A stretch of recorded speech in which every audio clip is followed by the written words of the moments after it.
Welcome, and thank you for joining us today.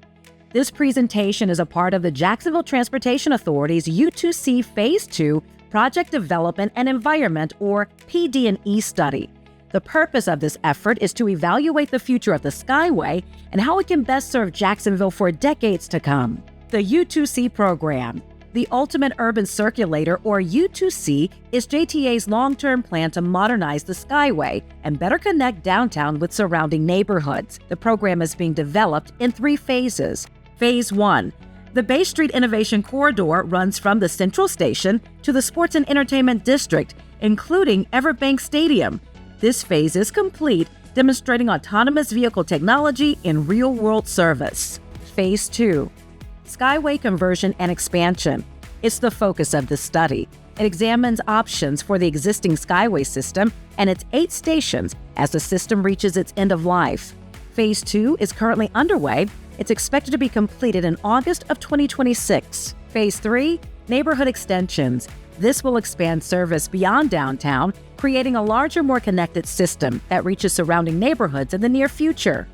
A look back at the Skyway. Since opening in 1989, the Skyway has grown from a short starter line to an 8-station, 2.5-mile system spanning both riverbanks.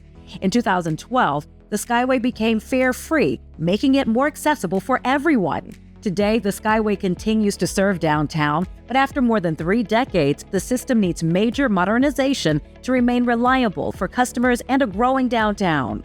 What is a PD&E study? A Project Development and Environment, or PD&E study, is the formal planning process used for major transportation projects developed by the Florida Department of Transportation. It's in compliance with the National Environmental Policy Act of 1969. It evaluates engineering, environmental, community, and financial considerations before decisions are made. We're comparing several possible scenarios for the Skyway. So we're looking at how to best rehabilitate the system, expand mobility options, and support a growing downtown, all while considering cost, social and environmental impacts, and community input. Purpose of the study. The Skyway system is more than 35 years old and requires modernization to serve Jacksonville. This study evaluates ways to rehabilitate the existing system, improve reliability, and expand mobility in downtown Jacksonville. We're evaluating build alternatives against a no-build option to find the most cost-effective and impactful solution. Public feedback will help identify a preferred alternative, which will be presented to the JTA Board of Directors.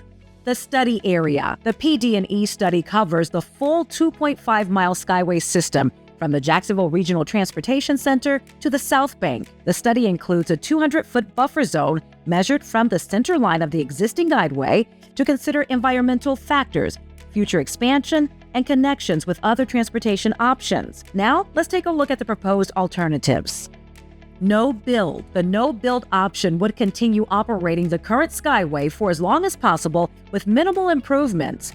This approach would have the fewest potential impacts. When the system was expanded into the South Bank in 1998, the fleet consisted of 10 best-in-class trains. However, the system is aging, parts are increasingly difficult to obtain, and reliability may decline over time. Today, only 2 vehicles are in operation, and they're nearing their end of life. If they're no longer able to operate reliably, it could trigger a federal payback requirement. Limited connectivity would remain, and significant repairs would still be required to maintain basic service for as long as possible.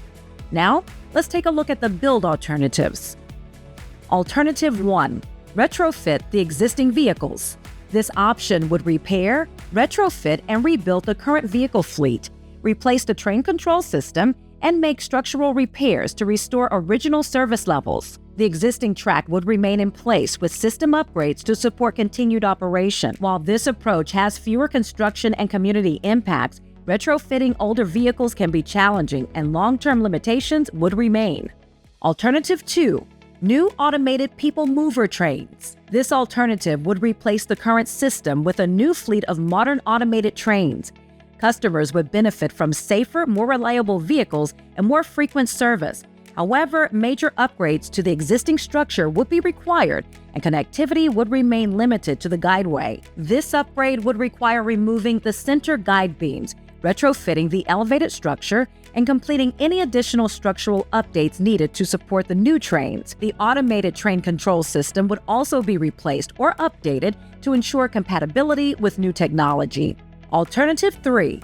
Convert track and system to autonomous vehicles. This option converts the Skyway into a dedicated roadway for autonomous vehicles. Technology would shift from the track to the vehicles, improving flexibility and reducing long-term obsolescence risk. This creates a more flexible and adaptable system over time. New ramp connections could allow vehicles to travel beyond the existing system, significantly improving connectivity. This approach will require major structural modifications to the guideway and construction of new access ramps. Alternative 4. Remove elevated Skyway structure and operate AVs on existing streets. This alternative removes the elevated structure in stations and operates autonomous vehicles on existing downtown streets. New street-level stations would be constructed. This alternative offers flexibility for future growth and improved downtown views. However, travel times may be slower due to traffic and signals, and removing the structure could be costly and disruptive. Alternative 5.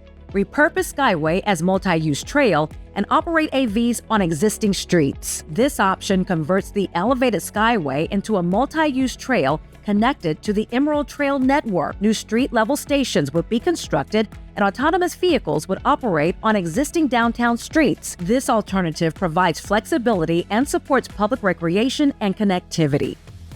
Next steps. This open house is a part of the first round of community meetings taking place now through March. Your input will help refine the alternatives as we move towards a preferred alternative, which will be presented during the second round of public meetings in May. The Phase 2 PD&E study is expected to be completed in August of 2026. Learn more and provide public input. We now invite you to tour the open house area, explore the display boards, and speak with our team to learn more. Please share your feedback by completing the online survey. Your input is essential to this process. We also have comment cards available. If you have not signed in, please do so to receive updates and invitations to future meetings. Thank you for your participation and for helping shape the future of transportation in Jacksonville.